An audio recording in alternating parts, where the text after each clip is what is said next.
tidak mahu Rasulullah SAW menceraikan isteri-isterinya.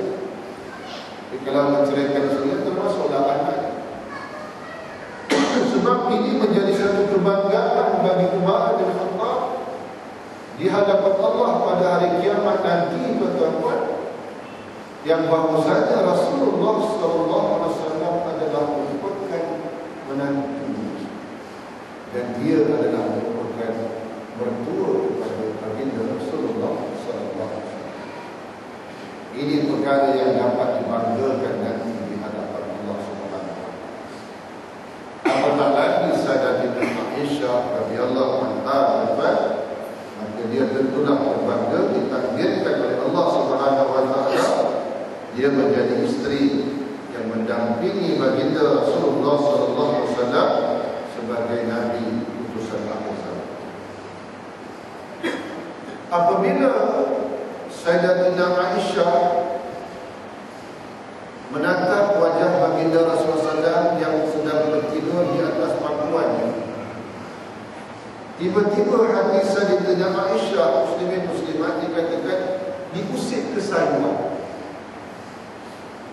apabila dia memikirkan tentang saat-saat bahagia sebagai seorang isteri Nabi yang pastinya satu ketika pasti akan melalui saat-saat perpisahan. Kerana dalam jodoh hidup ini, tuan-tuan, pasangan hidup setiap yang bertemu mesti ada, setiap bertemu mesti ada untuk pasangan hidup. Jadi Sayyidatina Aisyah terbayang perkara tersebut, yakni saat berpisah dengan Rasulullah SAW, terutama melalui saat kematian, sama ada Rasulullah dahulu yang meninggal dunia ataupun dia.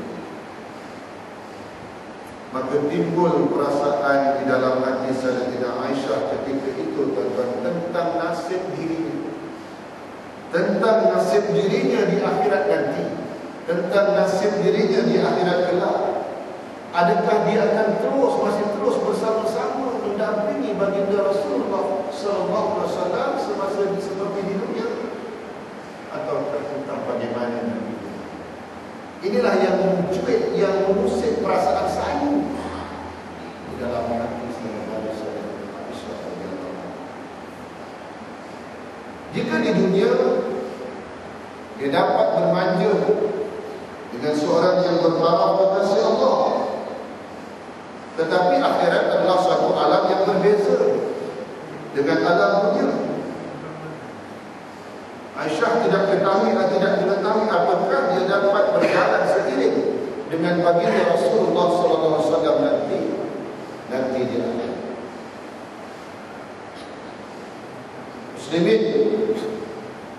Muslimat yang dirahmati Allah,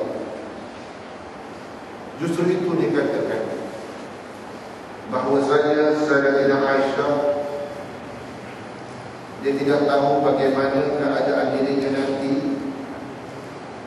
Malah dia tidak berani untuk merasa bersikap optimis sekalipun dia seorang yang bertaraf, yang bergelar Ummul Mukminin. Dia tidak optimis, walaupun dia bergelar Ummul Mukminin, ibunya orang-orang beriman. Dia tidak optimis dengan gelaran tersebut. Sebab apa? Sebab Aisyah memikirkan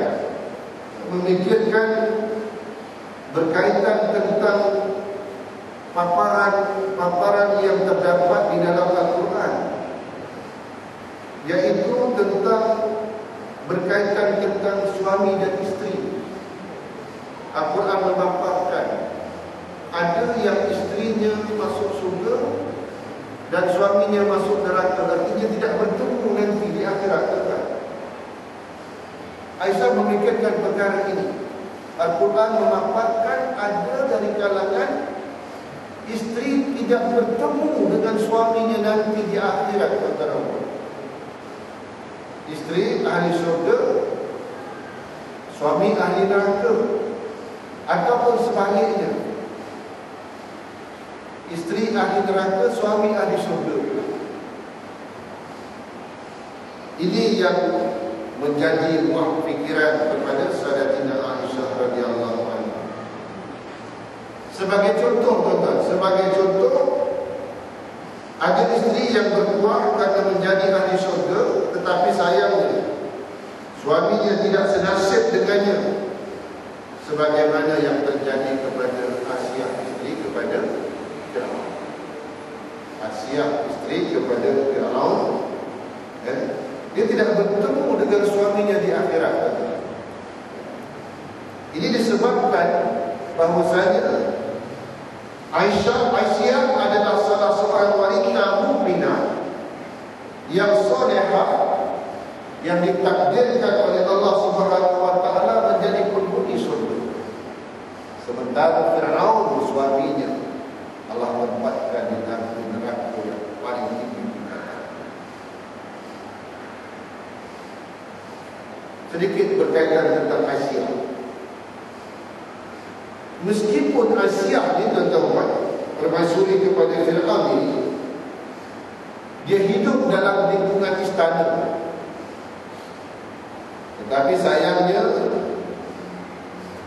dia menjadi permaisuri seorang maharaja yang memusuhi ajaran wahyu yang dibawa oleh Nabi Musa ketika itu. Namun meskipun demikian, Aisyah dia tidak tunduk kepada ukuran suaminya. Sebaliknya, dia terus keluar dari pengaruh suasana sekeliling. Disebabkan keimanan Aisyah yang tinggi, maka Allah telah memilih dia untuk menjadi penghuni syurga. Yang menarik bukan bahwasanya Aisyah walaupun dia hidup dalam istana, menjadi isteri kepada Firaun yang zalim, yang bahkan mendakwa dirinya sebagai Tuhan, tapi dia tidak terpengaruh dengan kezaliman, dengan kebejatan Firaun laknatullah alaihi. Ini menjadi alasan kepada kita kaum muslimin sebagai isteri, sebagai ulangan barangkali. Kita sebagai isteri, kalaulah ditakdirkan, perempuan mendapat suami yang tak berapa nak bagus, bukan tak bagus, yang tak berapa nak bagus, maka dengan demikian tidak ada alasan untuk kita tidak boleh menjadi wanita soleh. Sebab apa? Sebab Aisyah suaminya Firaun, tapi dia adalah ahli syurga. Dia ahli syurga.